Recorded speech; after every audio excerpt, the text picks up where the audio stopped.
어떤 할아버지가 갑자기 심장마비로 죽었어요. 그게 얼마나 할머니가 좋아. 심장마비로 죽었으니. 병원에 가니까 의사가 딱 청진길 대더니 아유 할아버지 돌아가셨다고 심장마비로. 이제 간호사한테 다 처리해갖고 냉도실로 모시라고. 영안실로. 그래갖고 이제 영안실로 이렇게 할머니가 이제 이렇게 할아버지 뒤를 따라가는데 이 할아버지가 가다가 깨어난 거예요. 깨어나갖고 이제 할머니가 뒤 따라온단 말이야. 그러니까 아우 나 좀 살아났으니까 얘기 좀 해달라고 막 그러니까 이 할머니가 못 들은 척.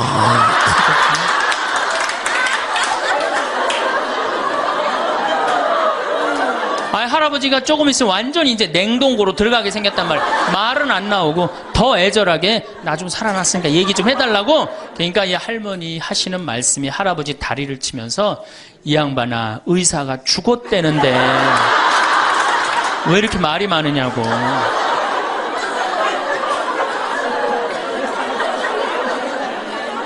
여러분들 100살 산다는 게 확실하게 여러분들은 앞으로 남은 인생이 50년 남아있어요. 이렇게 오래 살 줄 모르고 지금부터 이제 중요한 얘기예요. 지금부터 잘 들어요. 지금부터 이렇게 오래 살 줄 모르고 있는 돈 없는 돈 자식한테 다 물려줬어. 얼마를 물려주느냐. 이게 이제 큰일이에요. 자식 대학 하나 졸업시키는데 2억 5천 들어갑니다. 둘 졸업시키면 5억이에요. 부부가 은퇴해서 죽을 때까지 우리가 지금 필요한 현금이 5억이에요. 자식 둘 대학만 안 보내면 뭐예요? 딱 노후대책연금 딱 확보하는 거예요. 독일은요, 얘가 똑똑하고 안 똑똑하고 중학교 때 갈라버려요. 그래서 대학 나오는 사람 별로 없어요. 그리고 중학교 때 머리 나쁜 놈은 어떻게 해? 기술 배워갖고 기술을 배워갖고 월급 별 차이 없어요. 근데 우리는 돌머리든 돌머리가 아니든 다 대학을 가잖아요. 내가 깡통이야. 깡통인지 안 깡통인지 여기 지금 젊은 엄마들 꽤 왔는데 딱 보면 알아요, 몰라요? 알죠? 이 깡통한테 있는 돈 없는 돈 다 쏟아붓어. 그래갖고 이 깡통이 천재가 되면 모르는데 겨우 원사만 넣으면 되는 대학을 나왔단 말이야. 그래갖고 취직을 못해. 그래갖고 놀고 있어. 근데 중요한 건 내 주머니가 이 깡통한테 쏟아 넣느냐고. 내 주머니가 뭐가 됐어? 깡통이 됐어. 이 집 뭐 하는 집안이에요? 깡통 차는 집안 되는 거예요. 생각 잘 하셔야 됩니다. 태양은 두 번 아름다워요. 뜰 때 아름답고 질 때 아름다워요. 근데 태양은 제가 뜨는 태양을 아주 구름 한 점 없는 뜨는 태양을 보면 뜰 때는 후딱 떠버려요. 이상하게. 근데 질 때 보면은 참 하염 없이 져요. 우리 인생하고 똑같아요. 우리도 태어날 때 귀한 대접을 받고 죽을 때 귀한 대접을 받아야 돼. 근데 태어날 때는 후딱 뜨는데 이게 죽을 땐 60부터 죽지도 않으면서 하염없이 진단 말이에요. 그러니 여러분들 이렇게 돈도 안 모아놓고 죽지도 않고 이 문제 심각하지 않아요? 이제 나이를 먹으면 세 가지가 이제 고통이 옵니다. 첫 번째, 몸이 아파요. 그렇죠?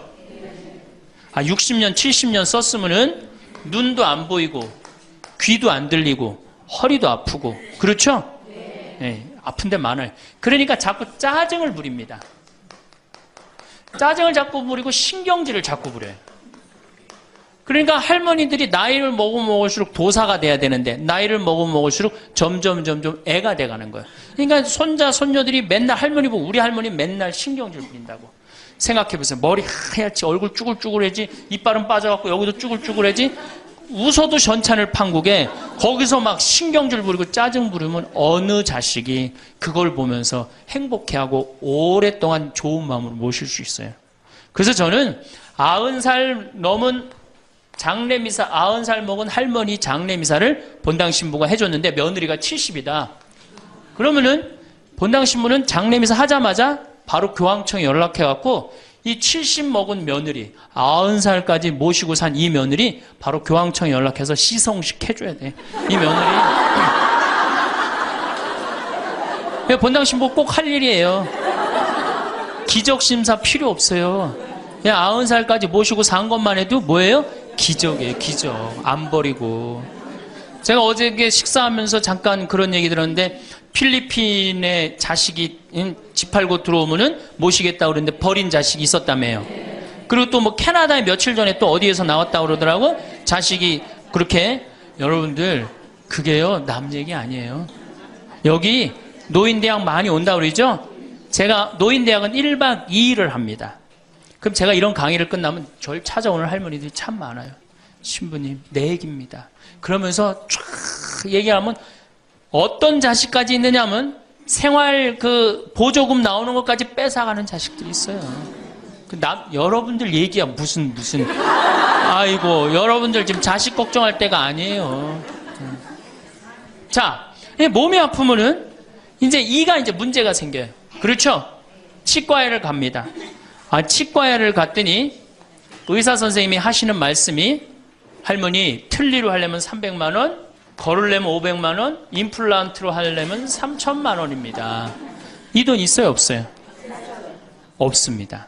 그러니까 추석 전에 아들한테 전화를 합니다.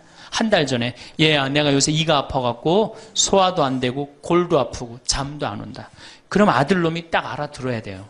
우리 어머니 이가 없어서 나한테 이해해달라나 보다. 이렇게 알아들어야 되는데 지금 40대, 50대, 30대 된 자식들 중에 자기 어머니, 늙은 노모, 노부, 어금니 몇 개 빠진 거 아는 사람 얼마나 있어요? 없어요. 열어보지 않는 한 얼마나 알아요? 여러분들 지금 우리 엄마, 아버지 어금니 정확하게 몇 개 빠진 거 아는 분들 몇 분이나 계세요? 없어요. 얼마 전에 한 분이 손 들고 나는 안다고 그러더라고. 어떻게 아냐고 그러니까 몽창 빠져갖고 하나도 없어.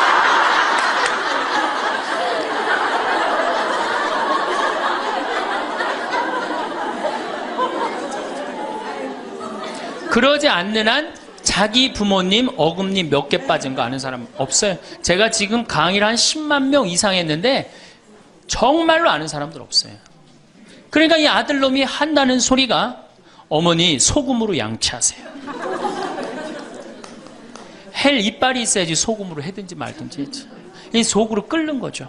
2주 전에 또 전화를 합니다. 얘야 내가 요새 이가 더 아파갖고 소화도 안 되고 잠도 안 오고 골도 더 아프다. 어머니 왜 이렇게 내 말을 안 듣느냐고 소금으로 해라니까. 그리고 이제 아들이 추석날 와갖고 용돈을 주고 왔는데 딱 10만 원을 주고 갔다. 그러면은 이때부터 미치는 거예요. 이때부터 속이 끓기 시작하는 거예요. 젊었을 때는 자식 키우는 재미로, 보는 재미로 그렇게 했는데 지금은 이제 내 몸 하나도 이제 건사하기 힘들고 죽지도 않으니까 막 속이 막 미치는 거예요. 어디 가서 얘기하고 싶은데 창피해요, 안 창피해요? 창피합니다. 그러니까 이제 누굴 찾아오냐면 이제 본당 신부를 찾아옵니다. 저를 이제 찾아오는 거죠. 신부님, 내 말 좀 한번 들어보세요.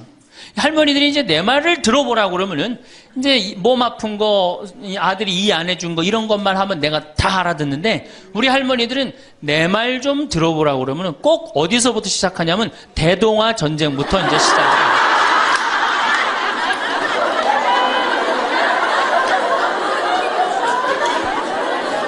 이래야지 이제 속이 풀리는 거예요. 내가 신부님 대동아 전쟁에 시집 와갖고 노숟가락 뺏긴 얘기, 시집살이 한 얘기, 정말 고생한 얘기. 그래서 신부님 이제 해방이 됐어요. 해방이 돼갖고 좀 살만한가 했더니 글쎄 6.25가 터지지 않았어요. 6.25. 아직 이빨 얘기 나오려면 멀었어요. 이제 6.25. 1.4.5태 얘기. 그리고 이제 53년부터 참 우리 지금 70대, 80대 된 할머니, 할아버지들한테 잘해야 돼요. 53년부터 62년까지 똥구멍이 찢어지게 가난하게 고생한 얘기 합니다. 전 정말 몰랐어요. 똥구멍이 찢어지게 가난하다는 얘기를 참 많이 들었는데 그래서 할머니한테 한번 물어봤어요. 할머니, 똥구멍이 찢어진 게 뭐예요? 신부님, 말도 마십시오. 6.25 전쟁 때 여러분들 2차 세계대전에 쏟아놓은 폭탄을 그거 남은 폭탄 다 우리나라에 다 쏟아붓어요. 그러니 전쟁 끝나고 뭐가 있어요? 전부 다 폐허가 돼갖고 아무것도 없죠. 가을에 우리나라가 한 85% 이상이 소장농이에요. 겨우 자기 해 먹을 거 그것밖에 안 됐어요.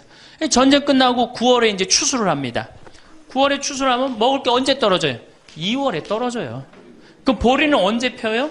5월에. 여러분도 오시면서 보리밭 보셨어요? 보리밭 이렇게 있는 거. 5월에 이제 보리가 피면은 2, 3, 4, 5월을 견뎌야 되는데 먹을 게 있어요? 없죠. 그러니까 산에 풀뿌리 캐서 먹고 나물 캐서 먹고 그것도 모자라면 이제 뭐를 캐서 먹느냐면, 뭐를 먹느냐면 소나무 껍질, 안에 하얀 속살, 그거를 이제 벗긴다 그래요. 그걸 벗겨갖고 말린다 그래요. 말려갖고 그걸 간대요.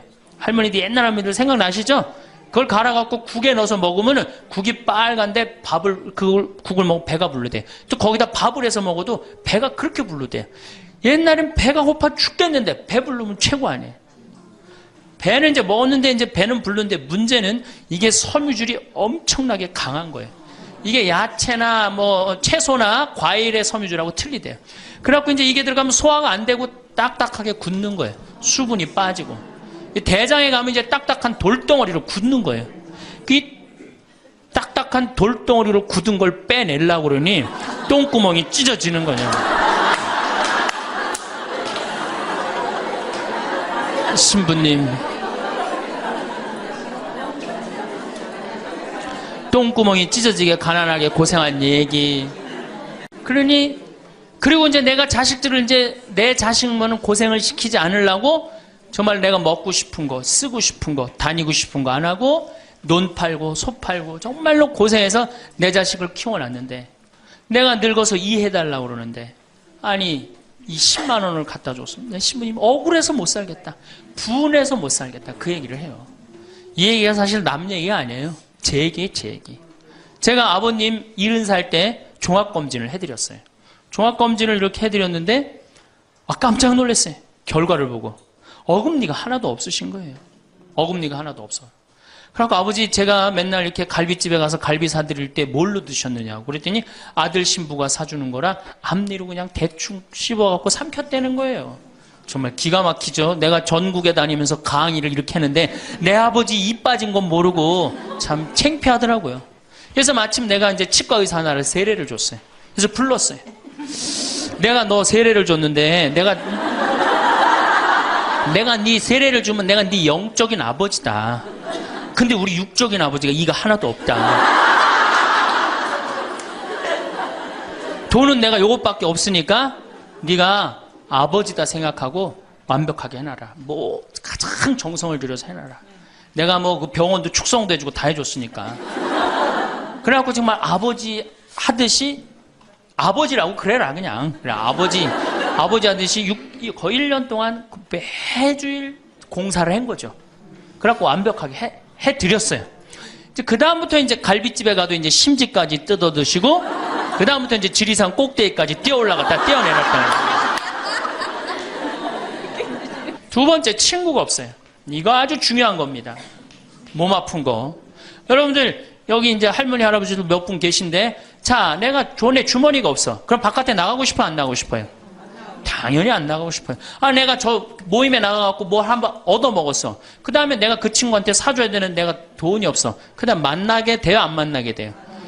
나이 먹어갖고 돈이 없으면 자신이 없어져요. 자신이 없어져요. 그러니까 여러분들 초등학생이 학원비가 50만 원, 지금 중학생이 70만 원, 고등학생이 90만 원이에요. 그러면은 내가 이 90만 원 중에 20만 원만 떼어서 어머니 용돈 줘봐. 우리 어머니 신나서 살걸?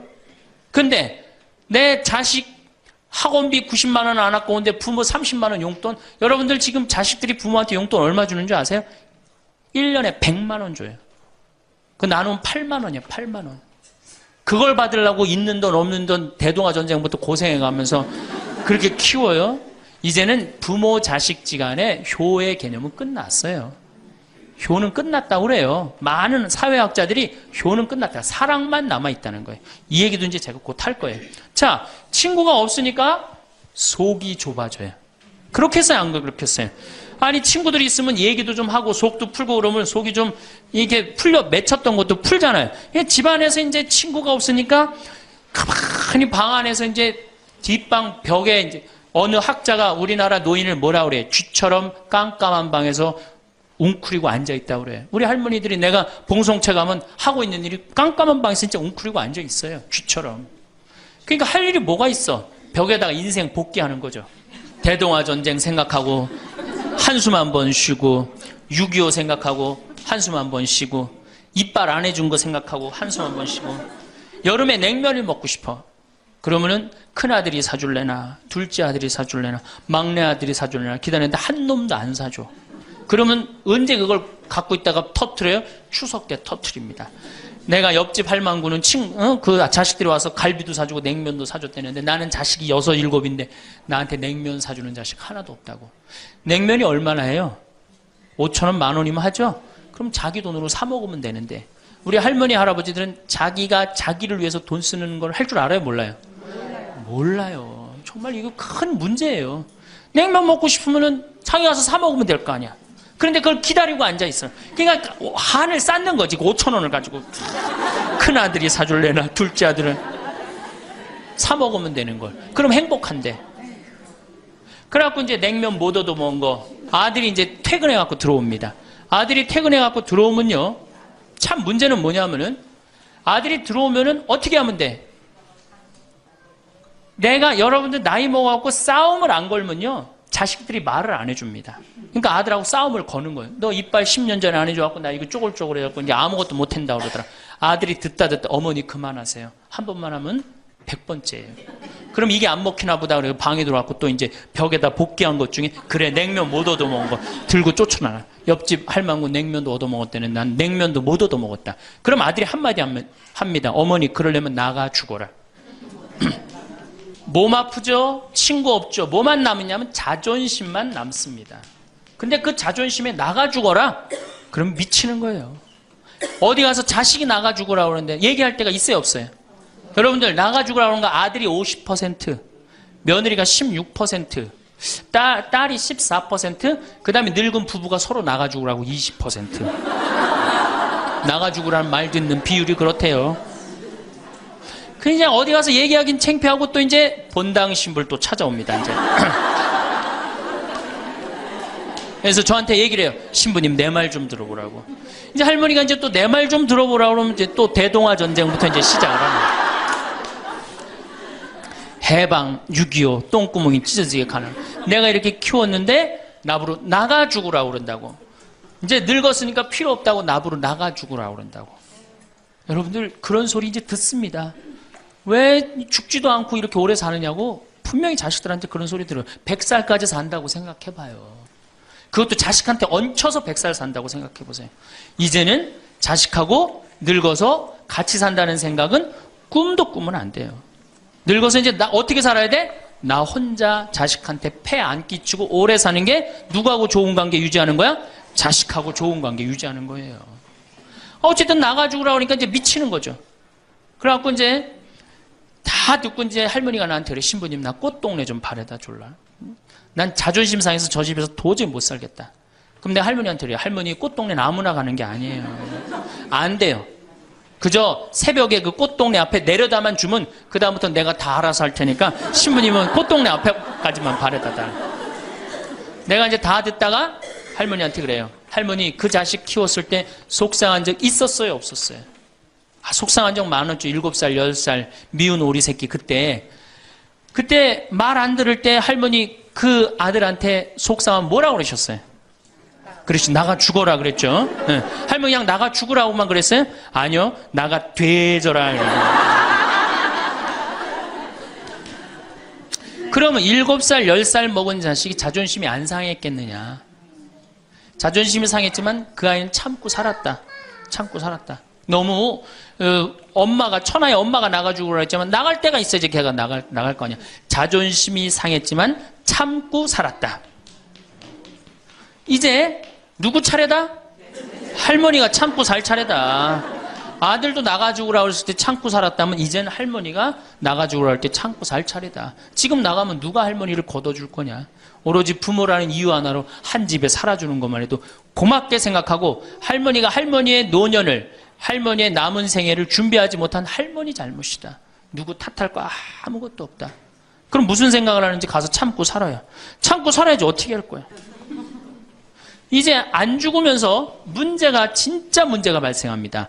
여기 뒤에 계신 분들 잘 들으세요. 우리나라는 안사람, 바깥사람 제도가 있어요. 그렇죠? 그래갖고 안사람은 안에서 애 놓다 죽었어요. 그렇죠? 애 키우다. 우리나라 지금도 변함없습니다. 안사람은 안에서 애 키우냐고 정신이 없어. 남편 신경 안 씁니다. 바깥 사람 바깥에서 돈 벌다 죽었어요. 그러니까 옛날엔 부부 갈등이 없었어요. 왜? 만날 일이 있어야지. 안 사람 안에서 애 놓다 죽고 바깥 사람 바깥에 돈 벌다 죽었으니까 만나야지 갈등이 생길 거 아니야. 서양은 20대 만나갖고 안 맞으면 30대 바꾸고 30대 만나갖고 안 맞으면 40대 바꾸고 40대 만나갖고 안 맞으면 50대 바꾼 부부가 애인같이 살아요. 근데 우리는 한 번도 맞춰본 적이 없어. 위해 준 적도 없고. 제가 재작년에 그 스톡홀름을 여행을 갔었는데 비행기 시간이 오래 좀 하루를 거의 기다렸어야 돼요. 그래서 이제 비행기에 저녁 비행기를 타려고 저녁 한 5시쯤에 라운지에서 이제 음식을 시켜서 먹고 있는데 내 앞에 60쯤 된 초로의 할아버지하고 초로의 할머니가 서로 끌어안고 뽀뽀를 하는데요. 이 남자가 이 이마 눈에다 뽀뽀 한번 하고 I love you 하니 하고 입에다 뽀뽀하고 I love you 하니 하면 목에다 뽀뽀 1시간 이렇게 쪽쪽 빨아요. 걔네들은 그렇게 살고 그렇게 살아야만이 살아요. 근데 우리는 안 사람 안에서 애 키우다 죽고 바깥 사람은 바깥에서 돈 벌다 죽으니까 서로 사랑을 할 시간이 없어. 근데 상관없었어. 왜? 평균 연령 38세, 46세 때는 아무 문제 없었어요. 그렇죠? 죽으면 끝이니까. 근데 이제 안 죽으면서 문제가 발생을 해요. 직장에서 넌 이제 그만 사회에서 쓸모가 없으니까 집으로 가라. 그래갖고 이 바깥 사람을 고홈 집으로 보낸단 말이야. 그래갖고 이제 안방에 이제 이 바깥 사람이 딱 앉아 있는 거예요. 그래갖고 안방에서 안 사람이 되는 거예요. 집안에 안 사람이 둘이 되는 거예요.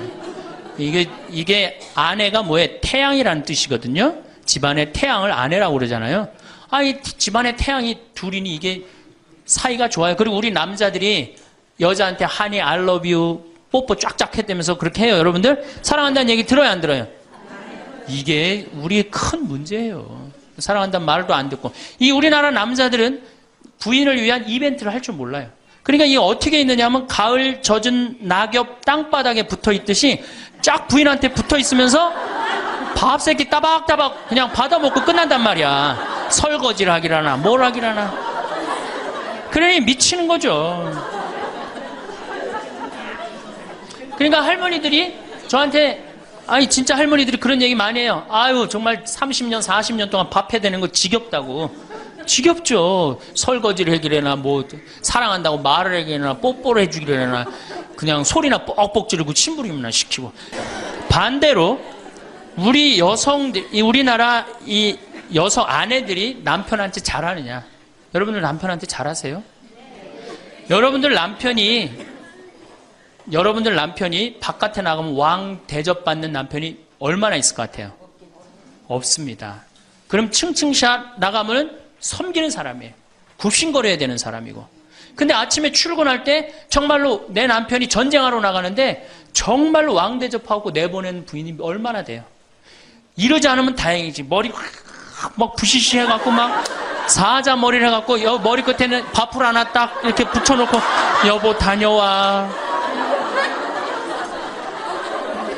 퇴근을 했는데 아직도 그 부시시한 머리를 가지고 테레비를 보고 앉아있다. 어느 남자가 집에 들어오고 싶겠어요. 여기 평창에 대유라는 룸사롱이 오픈해서 작년에 서울 아가씨 항시 30명 대기 이렇게. 그러면 여러분들 남편이 어디 가면은 왕대접 받아요. 그러니까 여러분들이 남편을 룸사롱으로 내모느냐 집안으로 끌어들이냐 누구한테 달려있는 거야? 여러분들한테 달려있어. 그런데 그래서 일주일에 한 번 남편을 위해서 요리를 하라는 거예요. 부인이. 정말로 지혜로운 부인은 요리를 한 번씩 하라는 거예요. 그래서 낙지볶음도 하고 요새 그 텔레비에 보면 이렇게 홍어 이렇게 삭힌 것도 많이 홈쇼핑으로 보내주잖아요.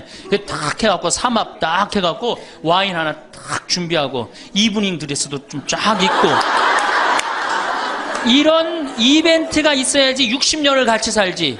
무슨 재미로 60년을 살아요. 이건 뭐 김치찌개 한번 해줬단 말이야. 부인이 저녁에 김치찌개 해줬는데 다음날 아침에 출근할 때 보니까 그거 졸여갖고 이제 또 내놨단 말이야. 저녁에 퇴근할 갖고 왔는데 그걸 볶아갖고 또 내놨어.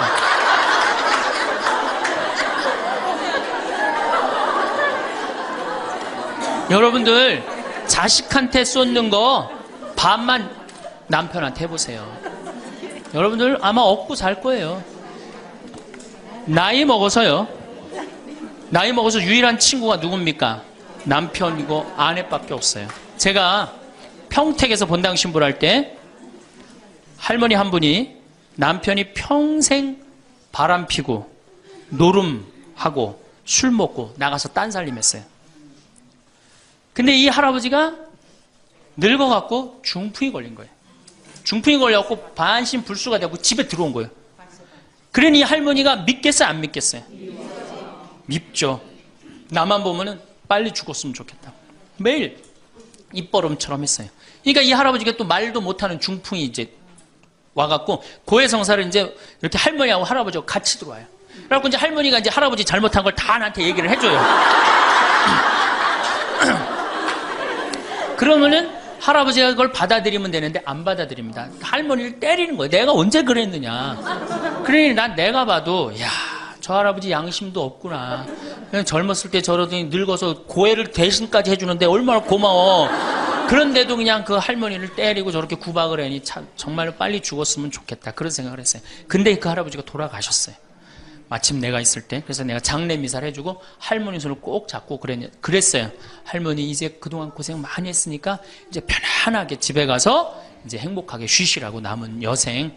그래갖고 이제 할머니를 보냈는데 그 밤 11시에 할머니가 전화를 했어요. 신부님 우리 집에 좀 와달라는 거예요. 한참 자는데. 왜 그러시냐고 그러니까 그 병상에 누워있던 남편이 없으니까 이 집이 그렇게 무섭고 쓸쓸하고 외롭고 허전하다는 거야. 지금 빨리 와서 기도를 해달라는 거야. 그래서 자다가 또 옷도 갈아입고 이제 내가 가고 그 할머니 이제 안수기도 해주고 이제 손잡고 기도해주고 오면서 늙어서 남편이 죽는다. 그날로 여러분들은 아무것도 아니에요. 완전히 홀로 되는 거예요. 그러니까 정말로 귀하게 지금 자식을 귀하게 해줘야 돼. 남편을 귀하게 해줘야 돼. 그러니까 오늘 당장 집에 가고 학원 끊어요. 학원 끊고 대학 다닌 자식 있으면 당장 휴학시키세요. 자, 맨 마지막으로 이제 돈이 없어. 이게 이제 제일 큰 문제죠. 그렇죠? 돈만 있으면 어때요? 자식하고 관계가 굉장히 좋습니다. 돈만 있으면. 어느 정도로 좋으냐? 작년에 내가 여기 우리 생태마을에 콩을 계약 재배를 했어요.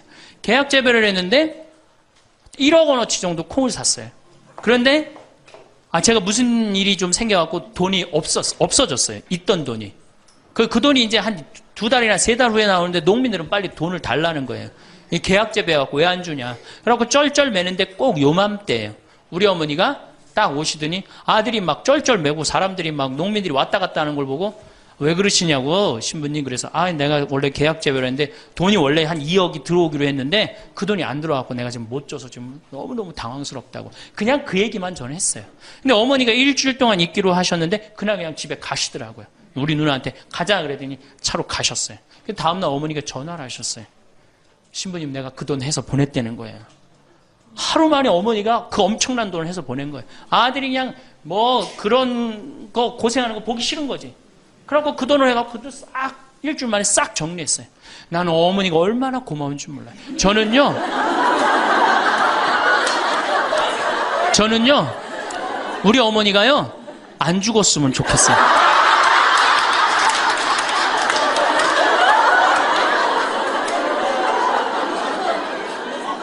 얼마나 좋아요. 은행이 이렇게 꿔주겠어요? 은행이 꿔줘요? 그러니까 나이를 먹어갖고 자식한테 줄 수 있는 게 있어야 돼요. 근데 한꺼번에 다 주면 안 돼. 조금씩. 그리고 그 자식이 나한테 돌려주는 게 있는 자식한테 줘야지 줬는데 안 주는 자식은 싹수가 노란 거예요.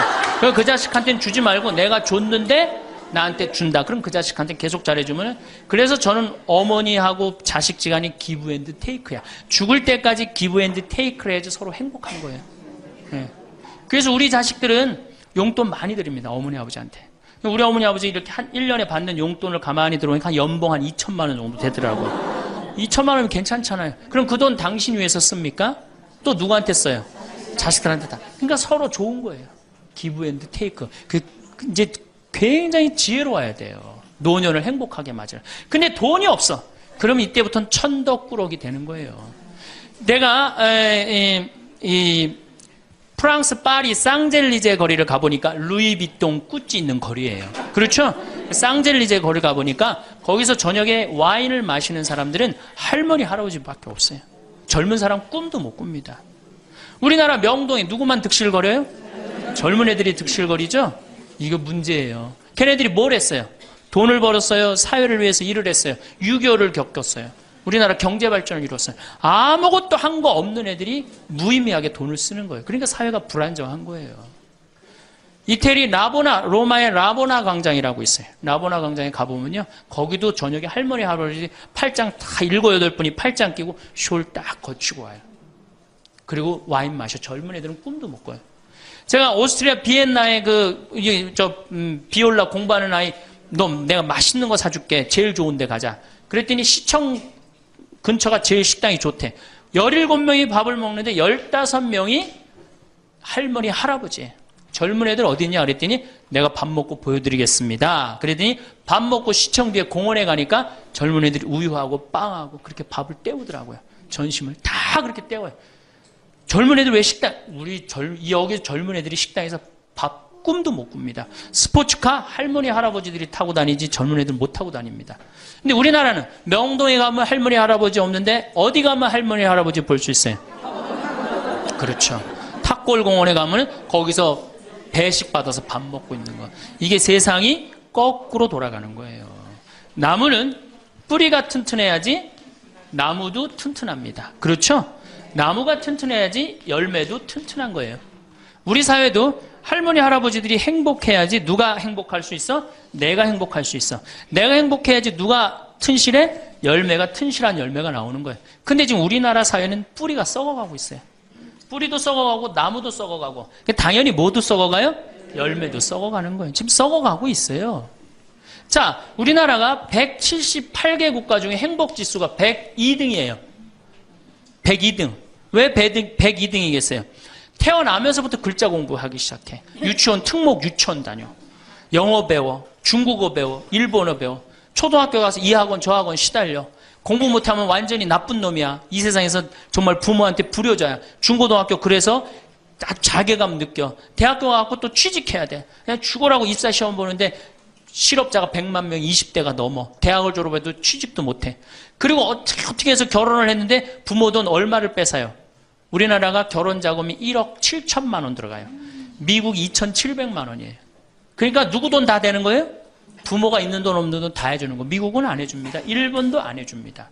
일본의 부모가 어떤 부모가 훌륭한 부모예요? 결혼식 때 10만엔 부조하는 부모 훌륭해요. 100만 원 부조하는 부모가 훌륭한. 그 더 이상 안 해줘요. 근데 우리는 있는 거 없는 거 다 해줘. 그렇죠? 있는 거 없는 거 다 해줘. 근데 자식이 죽으면 딱 좋은데 죽지도 않고 그걸 받은 은혜를 알아 몰라요. 받은 놈들은 끝까지 모릅니다. 이 열매 벌써 썩었어요. 그러니까 결혼해서도 자식 키우느냐고 고생, 집 얻느냐고 고생, 늙어서도 제대로 노년을 행복하게 즐기지 못해. 여행도 못 다니고 뒷방에 웅크리고 있어. 애들 때도 괴롭고 결혼해서도 괴롭고 늙어서도 괴로워. 그러니까 행복지수가 몇 등이야? 102등이에요. 이게 다 누가 만들어내는 거예요? 여성이 깨어나야 되는 거예요. 여성이 깨어나야지 우리 사회가, 저는 이 세상에서 대한민국처럼 살기 좋은 나라 없다고 생각해요. 누가 뭐라 그래도 대한민국이 세계에서 제일 살기 좋아요. 음식점에 가면 물 공짜로 주는 나라 어디밖에 없어요? 대한민국밖에 없어요. 다 사 먹어야 돼요. 이 환경 하나만 해도 기가 막힌 거예요. 더 기가 막힌 거 뭔지 아세요? 아니, 밥 먹었는데 커피도 공짜로 줘. 이게 정말 좋은 나라예요. 근데 왜 우리가 다 불행하다고 느끼느냐? 이 질서가 무너졌기 때문이에요. 여성이 깨어나야 우리 사회가 건강해지고 우리 나라도 건강해지고 가정도 건강해지고 교회도 건강해집니다. 근데 여성들이 깨닫지 못하는 게 있어요. 지금 내 자식을 잘 키우면 늙어서 호강할 거라는 무의식 속에 착각이 있습니다. 또 하나는 내가 이루지 못한 꿈을 자식이 이룰 수 있을 거다, 이루어 줄 거라는 착각을 해요. 그런데 자식이 10살까지만 자식이라고 그래요. 10살 넘어서부터는 뭐예요? 자기 의견이 있고 자기 생각이 있고 자기 주장이 있으면서 떠나가기 시작하죠. 떠나가고 계속 떠나가는 거예요. 끝까지. 나이를 먹으면 먹을수록 가까워지는 게 아니라 어떻게 돼요? 나이를 먹으면 먹을수록 점점 멀어지는 게 자식입니다.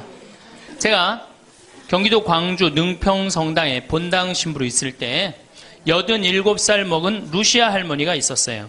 근데 이 할머니가 6.25 때 남으로 넘어왔어요. 근데 6.25 때 남편이 세상을 떠났어요.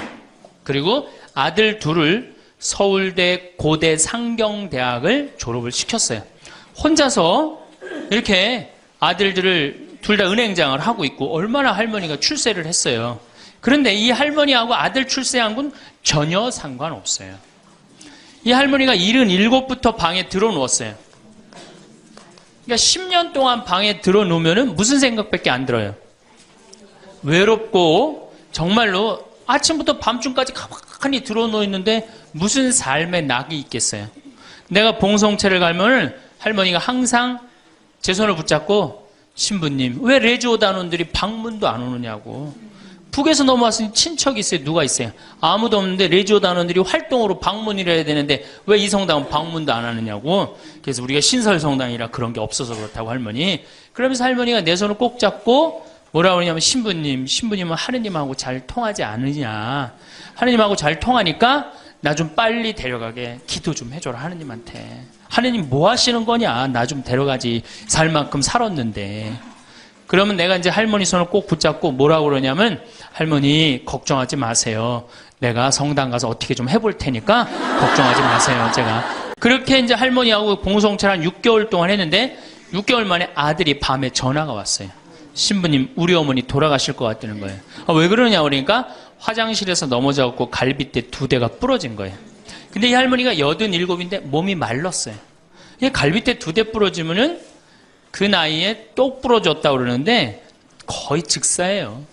80 넘어갖고 뼈 부러지면 뼈가 안 붙어서 죽는 경우가 되게 많거든요.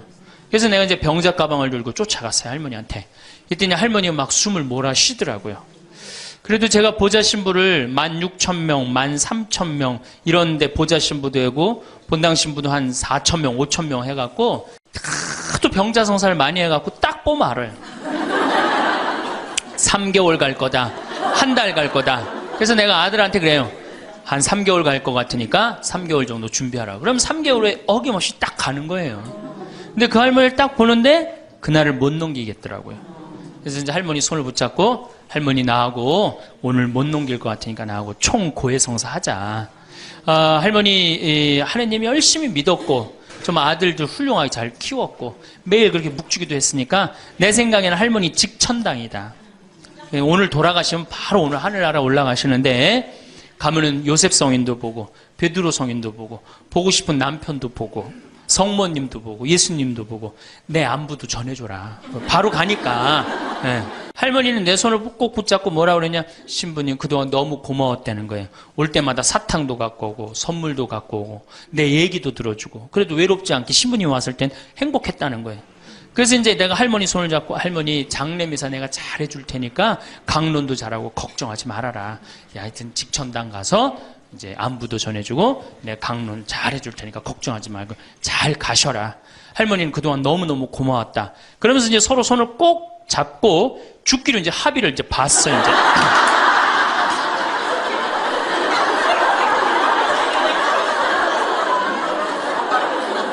그래갖고 이제 본당에 와갖고 연령회장한테 연락을 했어요.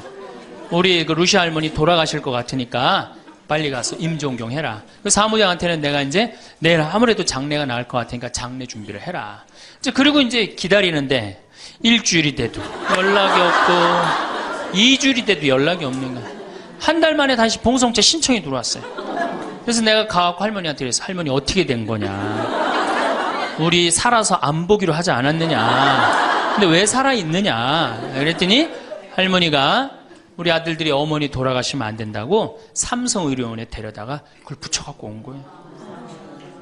요즘 죽고 싶어도 못 죽어요. 요즘 죽고 싶어도 죽을만 하면 살려갖고 오고 죽을만 하면 살려갖고 오고 정말 그래. 의술이 좋아갖고 죽고 싶어도 못 죽어요. 그래서 그때 이제 할머니가 이제 방에 누워갖고 그전에는 화장실이라도 다녔는데 이제는 이게 부러졌으니까 2년 동안 화장 못 가고 오줌똥을 며느리가 받아냈어요. 그 며느리도 참 착한 며느리죠. 90살이 됐어요. 이런 부활 때 돼갖고 내가 이제 봉송체를 나갔는데 할머니가 일어나서 나온 거예요. 날 마중을 나왔어요. 그리고 하시는 말씀이 신부님 이제 좀 일어나 다닐만 하다는 거예요. 이게 지금 가두션찬을 판국인데 일어나 다닐만 하다. 92살이 됐는데 이 할머니가 내가 성당을 줬는데 성당 어떻게 줬는지 구경하고 싶다고 이게 이불을 뒤집어 쓰고 성탄 전야미사에 나왔어요. 이제는 안 죽어요. 여러분들 정말로 내가 보통 이게 30년을 한 세대로 봅니다. 그렇죠? 그 60까지 결혼 30에서 60까지 정말 오래 사는 거예요. 근데 요즘은 이제 90까지 한 남자하고 60년을 살아요. 살만해요? 한 남자하고 한 여자하고 한 남자하고 부부로 만나서 딱 30년 사는 게 가장 맞대요. 그래서 그걸 30년을 한 세대로 보는 거예요. 근데 이게 더블로 사네. 한 남자랑. 저는 생각 잘했죠. 장가 안 가고 혼자 사는 게 정말 좋은 거예요. 또 내가 그 능평성당에 있으면서 겪었던 일인데 이 할아버지가 73살이야. 요셉 할아버지가 73살인데 며느리가 나보다 1살 어려요. 마침 우리 고향 사람이야. 그래서 아주 참 내가 이뻐했죠, 마음으로. 근데 이 며느리가 애를 넷을 낳았어요. 그게 참 착해요. 누가 봐도. 그래서 다 효녀라고 그랬어요. 효부라고 그러고. 그 이렇게 보면은 정말로 성당도 열심히 나오고 시어머니 시아버지도 잘 모시고. 근데 나한테 와서 이제 개인적으로 신세 한탄을 할 때는 그러는 거예요. 신부님 시집살이 하기 너무 힘들다는 거예요. 우리 시어머니 시아버지는 아침 점심 저녁으로 따뜻한 밥만 원한다는 거예요. 8명을 아침 점심 저녁 밥 세 끼를 한다고 생각해 보세요. 힘들겠어요? 안 힘들겠어요? 여러분들 힘들겠죠? 네. 그래서 내가 이제 그 마음으로 이제 새기고 할머니 할아버지들을 모시고 온천을 간 적이 있어요. 딱 온천을 이제 끝나고 난 다음에 이제 우리 할아버지가 이제 73살 먹은 요셉 할아버지가 막걸리를 근사하게 드시더라고. 그래서 내가 할아버지한테 그랬어요. 한 잔 따라 드리면서 할아버지 왜 밥 세 끼를 집에서 먹느냐? 한 끼 노인정 가서 먹어라. 아니, 노인정 가서 친구들하고 고스톱도 치고 바둑도 두고 그러면 치매도 안 걸리고 그렇게 전심 한 끼 나가서 먹으면은 며느리도 아침 다 상 치고 난 다음에 학부형도 만나고 친구들도 만나고 아니 며느리가 무슨 징역 사는 것도 아니고 아침 전심 저녁 세 끼를 다 차려줘야 되니 얼마나 힘드냐. 그랬더니 이 할아버지 저한테 화를 내는 거예요. 신부님 난 노인정 가기 싫다는 거예요. 아니 왜 노인이 노인정 가기 싫으냐. 그랬더니 이 할아버지가 저한테 명언을 했어요. 무슨 명언을 했냐면 형들이 심부름을 시켜서 가기 싫다는 거예요.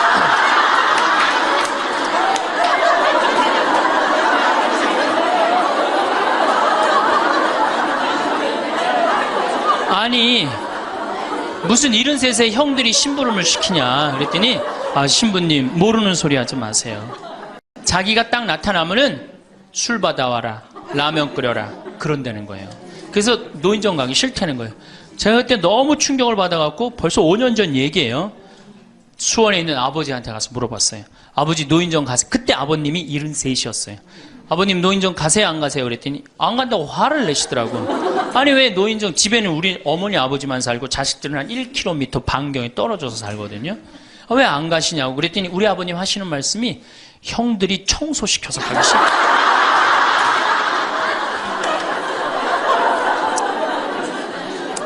제가 알아보니까 75살 이하를 청노인이라고 그래요.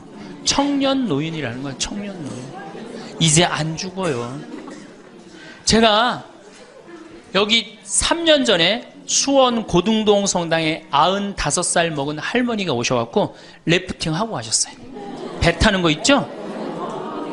그래서 내가 그때 그랬어. 할머니 참 죽기 전에 이렇게 래프팅도 하고 가니까 너무 좋다고 그랬더니 그 할머니가 나도 원이 없다고 이렇게 이 나이에 래프팅 배 타고 강에 래프팅을 했다고. 작년에 97인데 또 와서 또 하고 갔어요. 그러니까 여러분들 100살 산다는 거 지금 막연한 얘기가 아니에요. 여러분들은 노년에 행복한 노년을 가져야 돼. 햇살이 창가에 스며드는 조용한 오후 우리는 문득 인생이 참 길어졌다는 생각을 하게 됩니다. 우리 부모님 세대보다 훨씬 오래 살게 된 이 시대에서 우리는 이전과는 전혀 다른 방식으로 인생을 바라보아야 할 때가 되었습니다.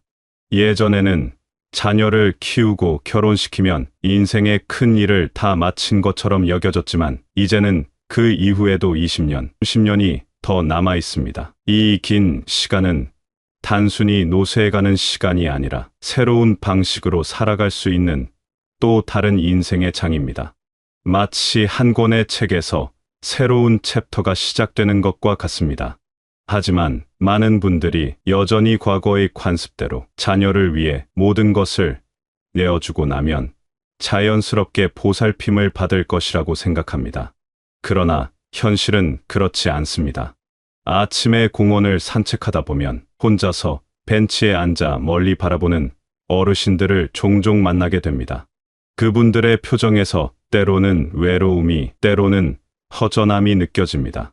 자녀들도 각자의 삶이 있고 사회도 변했습니다. 이제는 우리 스스로가 우리의 인생 후반기를 책임져야 할 때입니다. 이것은 슬픈 현실이 아니라 오히려 우리에게 주어진 새로운 기회입니다. 든든한 내 편, 경제적 자립. 인생에서 가장 큰 안정감을 주는 것 중 하나는 바로 경제적 여유입니다. 돈이 전부는 아니지만 돈이 있어야 선택할 수 있는 것들이 많아집니다. 아프지 않기 위해 미리 건강을 챙길 수 있고 좋아하는 취미 생활도 할 수 있으며 무엇보다 다른 사람에게 손을 벌리지 않고 품위를 지키며 살 수 있습니다. 그런데 많은 부모들이 자녀 교육비와 결혼 자금으로 평생 모은 재산을 모두 소진해버립니다. 마치 자녀에게 모든 것을 주는 것이 부모의 도리인 양 생각하면서 말입니다. 자녀의 학원비, 과외비, 유학 비용에서 시작해서 결혼 준비금, 신혼집 마련 비용까지 모든 것을 대어줍니다. 그리고 나서 정작 자신들은 월세방에서 쪼들리며 살아가는 경우를 너무나 자주 봅니다. 하지만 잠깐 생각해 보십시오. 부모가 경제적으로 어려워지면 결국 자녀에게 부담이 됩니다. 자녀들도 각자 살아가기 바쁜데 부모를 경제적으로 부양하는 것은 쉬운 일이 아닙니다. 요즘 젊은 세대들은 결혼도 늦고 아이 낳기도 어려워하는 시대입니다. 집값은 치솟고 일자리는 불안정한데 부모님까지 모셔야 한다면 그 부담이 얼마나 클지 상상해 보십시오. 오히려 적당한 경제력을 유지하면서 자녀와 서로 도움을 주고받는 관계를 만드는 것이 훨씬 건강합니다. 생일이나 명절에 작은 선물을 주고받고 가끔 맛있는 식사를 대접하거나 손자들에게 용돈을 줄 수 있을 때 가족 관계는 더욱 따뜻해집니다. 이것이 바로 진정한 기브 앤 테이크입니다. 한쪽만 주거나 받는 관계는 결국 불균형을 낳고 그 불균형은 관계를 어색하게 만듭니다. 재산을 한꺼번에 물려주기보다는 조금씩 나누어 주면서 자신의 생활비와 의료비, 그리고 작은 즐거움을 위한 여유자금은 반드시 남겨두어야 합니다. 갑자기 아플 때 좋은 병원에서 치료받을 수 있는 여유, 친구들과 가끔 여행을 갈 수 있는 여유, 좋아하는 취미 활동을 할 수 있는 여유가 있어야 합니다. 이것은 이기적인 행동이 아니라 가족 전체를 위한 지혜로운 선택입니다. 경제적 자립은 단순히 돈을 많이 갖는다는 의미가 아닙니다. 자신의 생활 수준에 맞는 적절한 경제력을 유지하면서 누구에게도 손을 벌리지 않고 당당하게 살아가는 것을 의미합니다. 이런 당당함이 있을 때 가족과의 관계도 친구들과의 관계도 더욱 편안해집니다. 이 인생의 가장 든든한 동반자, 배우자. 세월이 흘러 머리에 흰머리가 늘어가고 주름이 깊어져 가도 곁에 함께 있는 사람이 있다는 것은 얼마나 큰 위로인지 모릅니다. 자녀들은 성장하면서 자연스럽게 부모 곁을 떠나갑니다. 이는 자연스러운 일이며 오히려 건강한 현상입니다. 그러나 그럴 때 곁에 남는 사람은 바로 배우자입니다. 젊었을 때는 육아와 생계에 바빠서 서로를 제대로 바라볼 여유가 없었습니다. 아침에 일어나자마자 아이들 밥 챙기고 학교 보내고 직장에 나가서 일하고 저녁에 돌아와서는 또 집안일에 아이들 숙제 봐주기에 바빴습니다. 서로의 역할에만 충실했지 한 사람의 인간으로서 상대방을 이해하고 소중히 여길 시간이 부족했습니다. 남편은 남편대로 가장으로서의 책임감에 짓눌려 살았고 아내는 아내대로 어머니이자 며느리로서의 역할에 치여 살았습니다. 서로에 대한 고마움은 있었지만 깊이 있는 대화를 나누거나 서로의 마음을 들여다볼 여유는 없었습니다. 그런데 이제 자녀들이 독립하고 나면 비로소 우리에게는 서로를 다시 발견할 시간이 주어집니다. 이때가 바로 부부 관계를 새롭게 시작할 수 있는 기회입니다. 젊었을 때 몰랐던 배우자의 매력을 발견하고 함께 새로운 취미를 시작하고 여행을 다니며 추억을 쌓을 수 있습니다. 아침에 함께 산책을 하면서 하루 계획을 나누고 저녁에는 차를 마시며 하루 있었던 일들을 이야기할 수 있습니다. 서로의 건강을 챙겨주고 외로움을 달래주는 가장 가까운 친구가 될 수 있습니다. 하지만 이를 위해서는 과거의 서운함이나 갈등을 내려놓을 줄 알아야 합니다. 젊었을 때의 불만이나 섭섭함을 계속 품고 있으면 소중한 시간을 헛되이 보내게 됩니다. 그때는 바빠서 이해 못했던 일들, 서로 다른 방식으로 사랑을 표현했던 일들을 이제는 다른 눈으로 바라볼 수 있어야 합니다. 완벽한 사람은 없습니다. 배우자도 나 자신도 마찬가지입니다. 서로의 부족함을 이해하고 받아들이면서 남은 시간을 따뜻하게 함께 보낼 수 있다면 그것만으로도 큰 행복입니다. 젊었을 때는 열정적이었다면 이제는 잔잔하지만 깊은 사랑을 나눌 수 있는 시간입니다. 긴 인생의 마지막 장을 함께 걸어갈 동반자가 있다는 것, 그리고 그 동반자와 서로를 격려하고 위로하며 살 수 있다는 것은 인생의 가장 큰 축복 중 하나입니다. 혼자서는 힘들 때도 둘이 함께라면 이겨낼 수 있는 것들이 많습니다. 자녀와의 새로운 관계 만들기, 자녀를 사랑하는 마음에는 끝이 없습니다. 아무리 나이를 먹어도 자식은 자식이고 그들의 행복을 바라는 마음은 변하지 않습니다. 하지만 사랑하는 방식은 달라져야 합니다. 어릴 때처럼 모든 것을 해주고 보살펴주는 것이 더 이상 사랑이 아닐 수도 있습니다. 성인이 된 자녀들에게는 그들만의 인생이 있고 그들이 스스로 선택하고 책임져야 할 일들이 있습니다. 부모가 계속해서 모든 것을 대신 해결해 주려고 하면 오히려 자녀의 성장을 방해할 수 있습니다. 실패를 통해 배우고 시행착오를 겪으면서 성숙해지는 것도 인생의 중요한 과정입니다. 또한 지나친 간섭이나 도움은 때로는 부담이 되기도 합니다.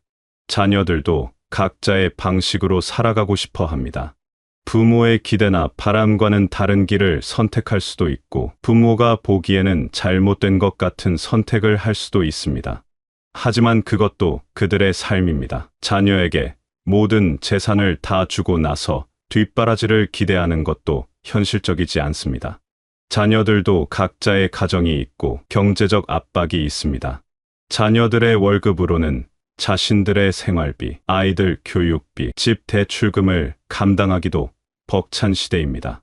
그들에게 부모 부양까지 온전히 맡기는 것은 너무 큰 부담을 지우는 일입니다. 대신 서로 도움을 주고받을 수 있는 적절한 거리를 유지하는 것이 좋습니다. 자녀가 정말 어려울 때는 도움을 주되 평소에는 각자의 생활을 존중하며 지내는 것입니다. 가끔 만나서 안부를 나누고 명절이나 특별한 날에 함께 시간을 보내며 서로의 근황을 나누는 정도면 충분합니다. 손자들과의 관계도 마찬가지입니다. 할머니, 할아버지로서 손자들을 사랑하되 육아의 주체는 어디까지나 부모라는 것을 인정해야 합니다. 가끔 만나서 맛있는 것 사주고 예쁘게 봐주는 것으로도 충분히 좋은 할머니, 할아버지가 될 수 있습니다.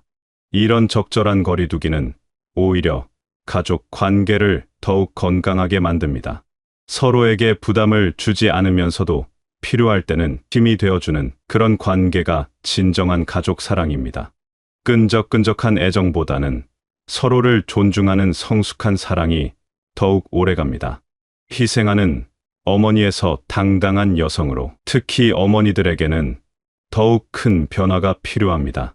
오랫동안 우리 사회는 어머니는 자신을 희생하면서 오직 가족을 위해서만 살아야 한다고 가르쳐 왔습니다. 자신의 꿈이나 행복은 뒤로 미루고 오직 남편과 자녀의 성공과 행복만을 위해 살아가는 것이 훌륭한 어머니라고 여겨졌습니다. 젊었을 때 꿈꿨던 직업이나 취미는 모두 포기하고 오직 아이들의 학업과 성장에만 모든 에너지를 쏟았습니다. 자신이 입고 싶은 옷보다는 아이들 옷을 먼저 사고 자신이 먹고 싶은 음식보다는 가족들이 좋아하는 음식을 준비했습니다. 자신의 시간은 없었고 자신만의 공간도 없었습니다. 하지만 이제는 달라져야 합니다. 어머니도 한 사람의 독립적인 인간입니다. 자신만의 꿈과 목표가 있고 행복할 권리가 있습니다. 가족을 사랑하고 돌보는 것과 자신의 행복을 추구하는 것은 서로 대립되는 것이 아닙니다. 오히려 어머니가 행복해야 가정도 더욱 밝아집니다. 자신을 너무 희생하면서 살다 보면 자녀들에게 지나치게 의존하게 되기도 합니다. 자식들의 성공을 통해서만 자신의 존재 가치를 찾으려고 하거나 자식들이 자신을 떠나는 것을 견디지 못하게 됩니다. 자녀가 결혼해서 독립하면 극심한 공허감에 빠지거나 며느리나 사위와의 관계에서 갈등을 겪기도 합니다. 이런 과도한 집착은 결국 자녀들에게도 부담이 되고 가족 관계를 어렵게 만듭니다. 어머니의 사랑이 부담스러워서 연락을 피하게 되거나 만날 때마다 스트레스를 받게 되면 가족 관계는 점점 멀어집니다. 어머니가 자신만의 취미를 찾고 친구들과 시간을 보내며 새로운 것을 배우고 경험하면서 즐거워할 때 자녀들도 더욱 존경하게 됩니다. 항상 희생만 하는 어머니보다는 자신의 삶을 당당하게 살아가면서도 가족을 사랑하는 어머니가 더욱 매력적입니다. 이제는 용기를 내어 자신만의 시간을 가져보십시오. 젊었을 때 포기했던 꿈들을 다시 꺼내보고 하고 싶었던 일들을 시작해보십시오. 그림을 그려보거나 글을 써보거나 춤을 배워보거나 새로운 언어를 익혀보는 것도 좋습니다. 늦었다고 생각하지 마십시오. 이 인생이 길어진 만큼 새로운 시작을 할 시간은 충분히 있습니다. 친구들과의 관계도 소중히 하십시오. 오랫동안 연락하지 못했던 친구들에게 안부 인사를 건네보고 함께 차를 마시거나 가벼운 모임을 가져보십시오. 여자들끼리의 수다와 웃음은 어떤 약보다도 좋은 치료제가 됩니다. 새로운 가치관으로 살아가기. 지금까지 우리가 살아온 방식과 가치관을 한번 돌아보아야 할 때입니다. 과거에는 자녀를 위해 희생하고 모든 것을 내어주면 노후가 보장될 것이라고 믿었습니다. 가문의 영광을 위해 개인의 희생은 당연한 것으로 여겨졌고 부모에 대한 효도는 절대적인 가치였습니다. 하지만 시대가 변했습니다. 이제는 각자가 자신의 삶을 책임져야 하는 시대입니다. 이것이 냉정하거나 이기적인 것이 아닙니다. 오히려 더욱 현실적이고 지혜로운 선택입니다. 각자가 자립적으로 살아가면서 서로를 존중하고 필요할 때 도움을 주고받는 것, 이것이 건강한 인간관계의 기본입니다. 나이가 들수록 더욱 중요해지는 것은 자신만의 철학과 가치관입니다. 무엇이 진정으로 중요한지, 어떻게 살아가는 것이 의미 있는 삶인지에 대한 나름의 답을 찾아야 합니다.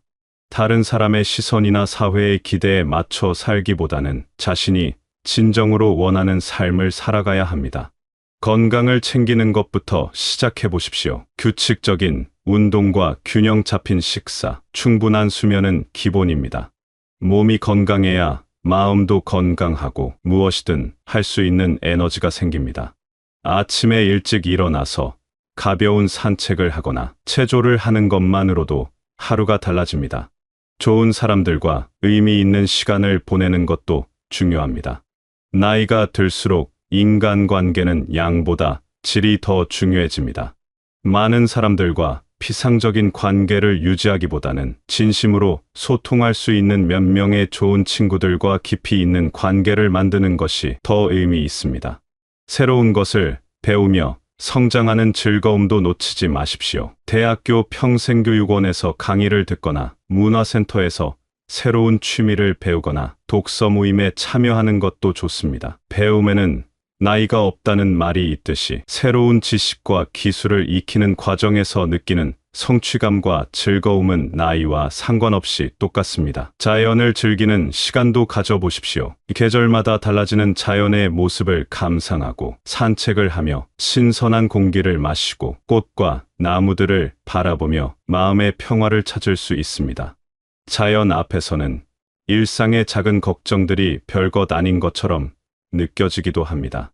작은 일상의 행복을 찾아가는 것도 중요합니다. 맛있는 차 한 잔, 좋아하는 음악 한 곡, 따뜻한 햇살, 가족들의 안부 전화, 이런 소소한 것들에서 행복을 느낄 수 있어야 합니다. 큰 것들만 바라보다가 작은 행복들을 놓치는 일이 없어야 합니다.